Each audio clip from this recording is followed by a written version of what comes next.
Anong nangyari sa ads ng Eat Bulaga? Yan ang pag-uusapan natin patungkol sa dalawang pananghaliang programa dito sa bansa.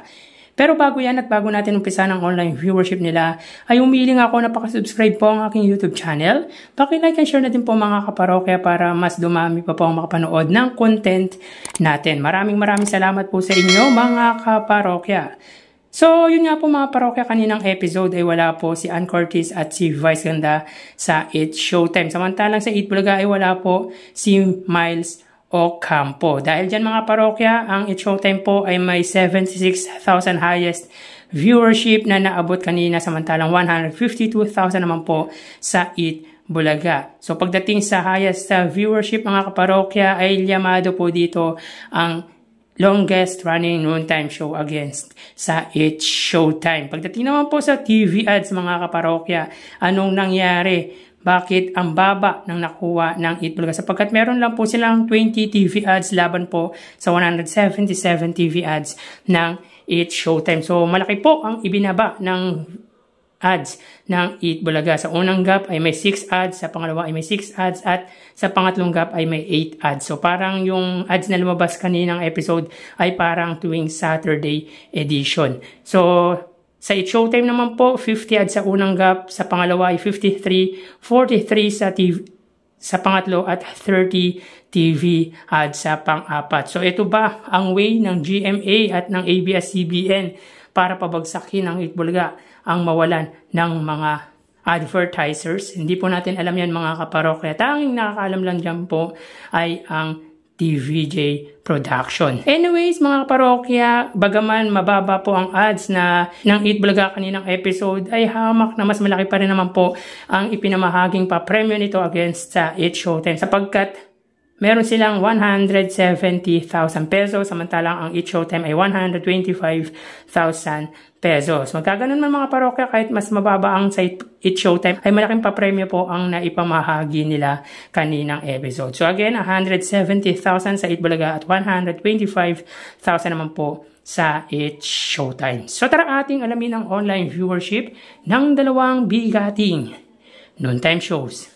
Para sa Eat Bulaga, under TVJ Facebook page na may 3.4 million followers at sa It's Showtime na may 19 million followers.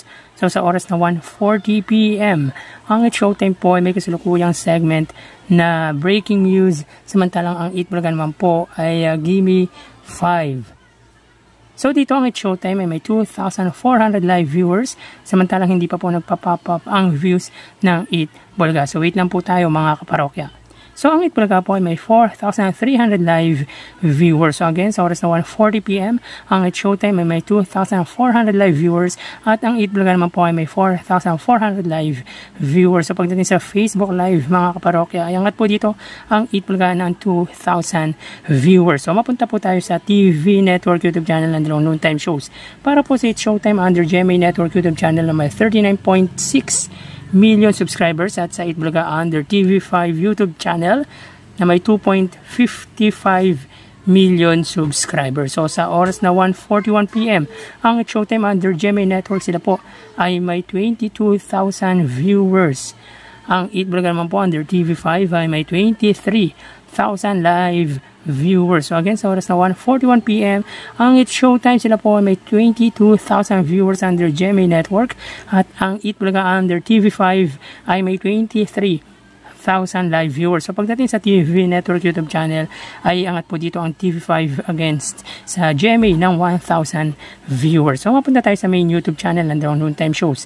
Para po sa It's Showtime under ABS-CBN It's Showtime na may 2.67 million subscribers at sa Eat Bulaga naman po under Eat Bulaga TVJ YouTube channel na may 1.59 million subscribers. So sa oras na 1:42 PM, ang It's Showtime, sila po ay may 67,000 viewers at ang Eat Bulaga naman po ay may 145,000 viewers. So, sa oras na 1:42, ang It's Showtime, sila po ay may 67,000 live viewers at ang Eat Bulaga naman po ay may 145,000 live viewers. So, bali, ang total na nakuha ng dalawang noontime shows ay Bali, ang total na nakuha ng dalawang noontime shows para po sa Eat Showtime ay 91,000 total viewers at ang Eat Bulaga ay 172,000 total live viewers. So again, ang Eat Showtime ay may 91,000 total live viewers at ang Eat Bulaga ay 172,000 live viewers. So dito pagdating sa online viewership ay angat po or lamang po ng 81,000 viewers ang Eat Bulaga against sa Eat Showtime. So yan po lumalabas sa kanilang online viewership as of 1:43 PM. So magpapalaw na po ako sa inyo mga parokya. Magsingat po tayo palagi. Thank you and God bless.